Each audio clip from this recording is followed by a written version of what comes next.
Now that we're getting more comfortable with the pen tool, what I'd like to do is look at how you can go about modifying paths with the pen tool. I'm looking at postcard.ai, which is available inside your exercise files. I bring up this file because if you look at the typography, you can see that the paths associated with the characters were modified. If you look at the letter D, for example, the letter D was probably typed out with a standard font, but then the letter D's paths were modified to have this vine paisley effect that you're seeing. So I've isolated the letter D and placed it into a separate document called pentooloptions.ai, which is inside the Chapter 3 folder. What I'd like to do is just show you the different modifiers associated with the pen tool. To do that, you can come over to the Tools panel. If you click and hold down on the pen tool, you can create a tear-off of all its associated tools. So what's nice about the pen tool is you don't really ever have to come in and select these tools. Oftentimes, they'll just appear. Let me show you what I mean. If I come over and highlight the subselection tool, I can come over here and click on the letter D, and we can see the path that makes up this shape. One thing before we get into these tools that I want to point out, if you're looking at these anchor points, what's nice is if you hover over an anchor point, you'll notice it increases in size. But you may feel that the size of the anchor points are just too small to really be able to see. If that's the case, click away from the letter D. You can come over to the Preferences panel by clicking the Preferences button here in the Control panel. Inside the Preferences dialog box, you can choose Selection and Anchor Display. You'll notice that there's all sorts of options here for modifying how you can work with selections and anchors. Specifically, if we look down here towards the bottom, you can see that we have the Anchors section, and right now this is what the anchors look like. So if we wanted to increase the anchor points, we could do that by clicking this button here. Of course, we want to highlight the anchors on mouse over, but the larger the anchor points are, the less exaggerated that highlight will be.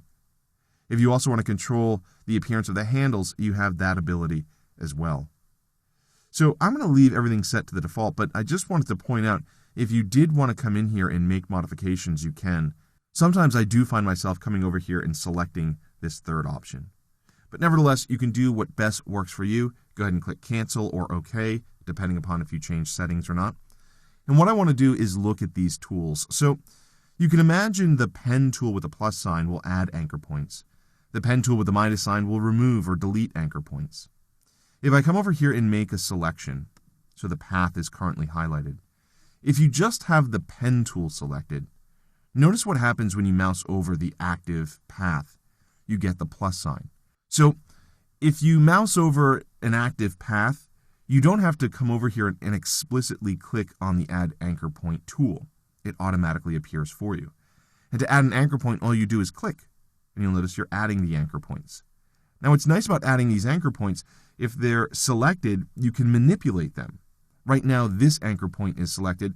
If I wanted to manipulate it, I could choose the Direct Selection tool.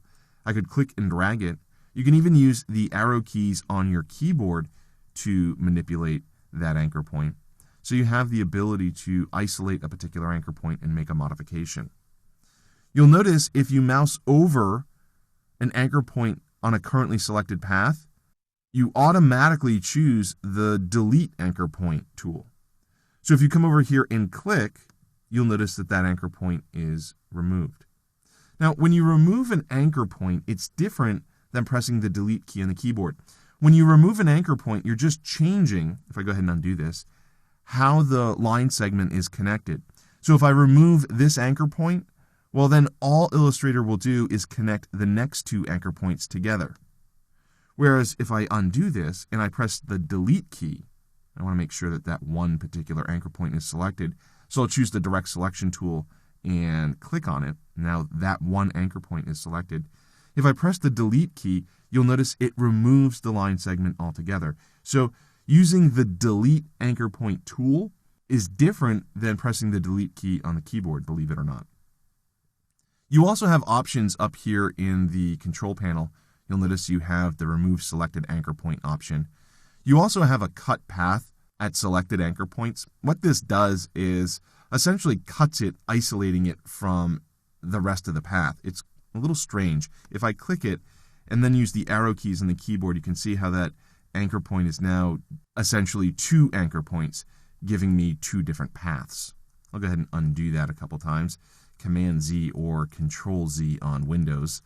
And finally, we also have this tool over here, which gives us the ability to convert the anchor point.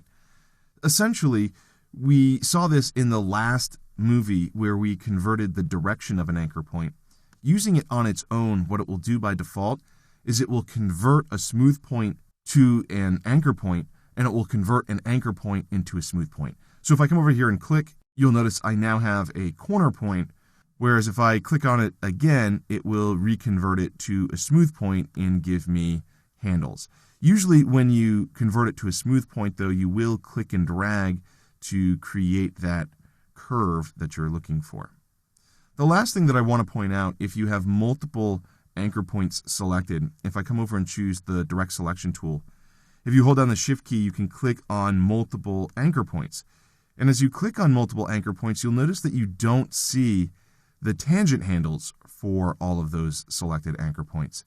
And if you wanted to see that, you could come up here to the handles section inside the control panel, and you can choose show handles for multiple selected anchor points. And once you click that, you'll see all of those handles. So understanding how you can modify anchor points to ultimately change the appearance of a path can be very important when you're drawing inside of the program.